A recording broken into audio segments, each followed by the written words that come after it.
But the real legwork of the task force is going to be done by 4 working groups. And I know this is very like, if any of you watched Governor Cuomo's State of the State, and he was like, there's too many task force, there's all these crazy working groups. This is one of those. So there's going to be 4 working groups that are really doing sort of the muscle work of the task force. So where the task force is going to attend official meetings and preside over hearings, these working groups are going to be doing the writing. And the working groups are divided up by what their goals are going to be, what the end product is. So the first one is state policy. That's the working group. It's actually being chaired by the NYCLU and someone from the State Education Department. We're going to be working on model language for the commissioner's regulations. So all of those little details that need to be filled in by the law, like for what is a material incident, how are we going to report these things, all of those are going to come through that state policy working group. The second one, local policy, is going to be assisting school districts with coming up with model code of conduct language and policy language that can communicate to young people and to parents what those standards are going to be in your school district. And because the school districts are so different and everyone's facing such different challenges, the local policy working group is we really need input from people in school districts around the state.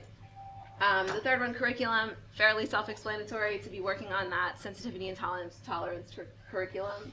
And then the final one, professional development, is being chaired by NYSET, and they will be developing those training courses for the teachers and for the bullying coordinator.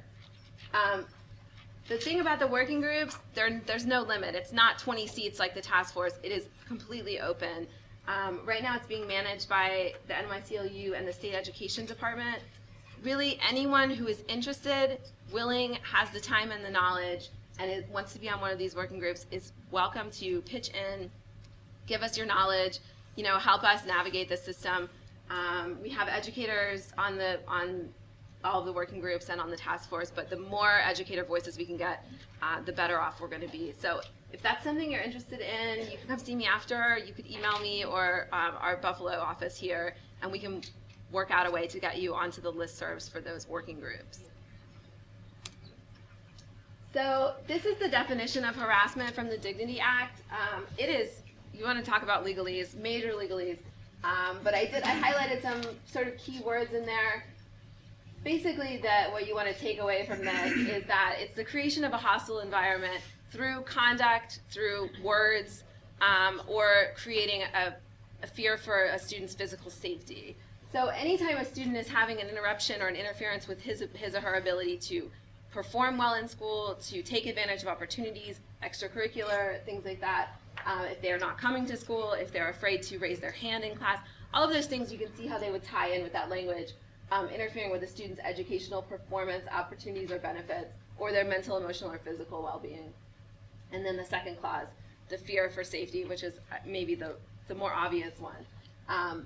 But this is a really broad standard. It gives school districts really a lot of leeway, and we feel like it's a really good standard because it gives you the tool you need to identify and react to low-level bullying, which is what we want, is to get at this behavior when it's small, when it's pushing and shoving, and it's not necessarily to the level of the student not wanting to come to school or having anxiety attacks, or we've heard the horror stories. So this really broad standard of the hostile environment and what that means gives a teacher or an educator the ability to recognize what's going on before it really blows up. Some key pullouts from the Dignity Act that make it really strong, especially as compared to other anti-bullying statutes. It covers bullying and harassment by students and adults. Most of the statutes that have been passed in other states, and also the one in New York City, only cover student to student harassment, so that's something to pay attention to. It covers school property and school functions. School property is just what you would think, except it also includes school buses, which is a strength. It specifically does include school buses, and we know a lot of this activity is happening in the sort of less supervised environment. The school bus is a good example of that. And school functions, so field trips, graduations, all of those types of things. And then the third one is bullying and harassment for any reason. And I think that's important because most of you are probably familiar with the school's obligations to protect students from bias-based harassment based on their membership in a protected category. So that's been going on forever, right? We have a long-standing commitment and obligation to protect students from harassment for religion or discrimination based on their disability, their gender. It's Title IX. I put some citations up there that are probably looking pretty familiar. DASA really opens this up. So DASA is including but not limited to, and I'm sorry, I said DASA, dignity and DASA, sometimes they're interchangeable. So including but not limited to all of these protected categories, but also other categories. And it actually enumerates 2 categories that are not protected classes. One is weight, and one is sexual orientation. So those are new. There are going to be new areas that are not already protected under federal law, but that are protected under the DASA, under the Dignity Act. And in addition, it's not limited to those reasons. So other reasons, we can think of academic achievement is a good example, I think. The kid who raises their hand too much or is too smart and gets too good of grades and is getting picked on is a good example. Family status is a good example.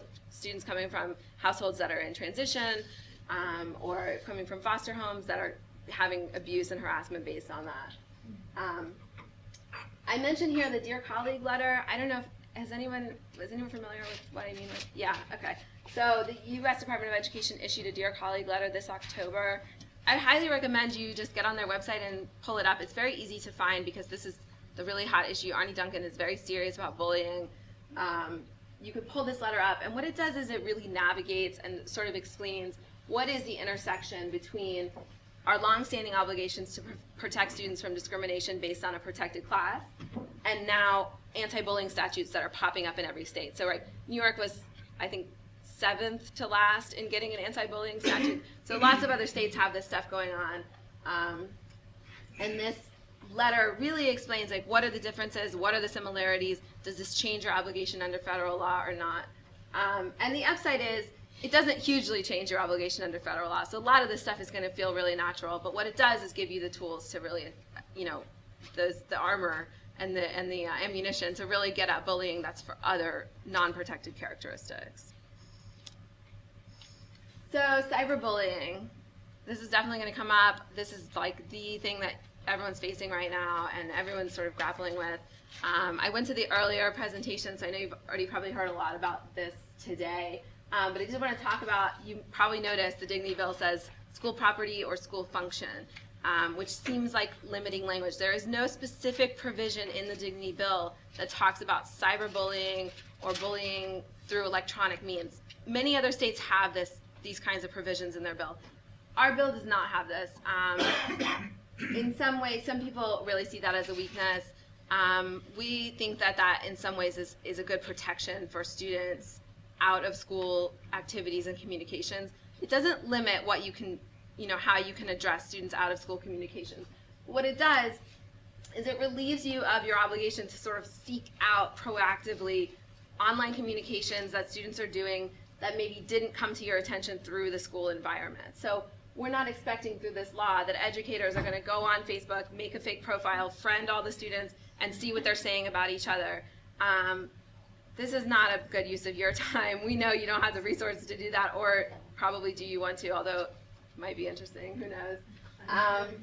But you don't have to spy on the kids. But what you should do is be open to the way that cyberbullying ties into and intersects with a student's performance in school and their abilities to succeed in school. So that hostile environment standard that we talked about before. If a student complains about bullying or you notice a small, a sign of early bullying, we want educators to be willing to be open to the student walking in with a printout and saying, this is so-and-so sent me this on Facebook, like they're not picking on me at school, but it's really hard for me to get by at school because I'm getting these kind of messages, that kind of thing. You shouldn't feel like you have to say, sorry, this was not in school, I can't help you until it comes into school. You should feel like this is, the whole student, every aspect of their life. Should be part of making the school a safe environment for them. So this stuff you already know, but there's just 2 pieces that I do want to talk about, which is how do we respond to cyberbullying, and it's kind of similar to what the police detective was saying earlier this morning. Cyberbullying is not all that different from regular bullying. It can be different in that you have that 24-hour sort of dissemination cycle, which is different than passing notes.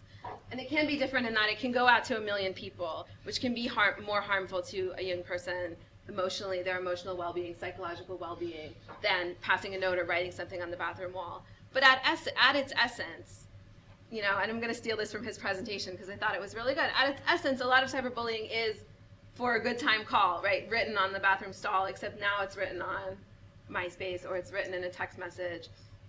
And it's things that we've seen before, and it's things that educators have been capable of and successful at handling for a very long time. So one of the things we try to emphasize is that there's a lot of hysteria about cyberbullying. The media is like super interested in cyberbullying. They think it's like very exciting and different and crazy, and I think it undermines educators' confidence in their self and their ability to handle what is essentially the same thing that young people have been doing to each other forever, and that we have been dealing with and have been handling well forever.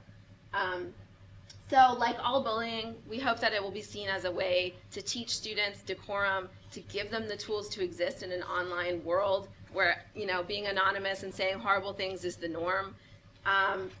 To give them the tools to understand how to use the internet in a productive way without exposing themselves to the consequences of putting negative things online about themselves or about others. I put the next bullet, cyberbullying doesn't exist in a vacuum. That's something you all know again. The cyberbullying itself is often not the worst part, right? So sometimes it is.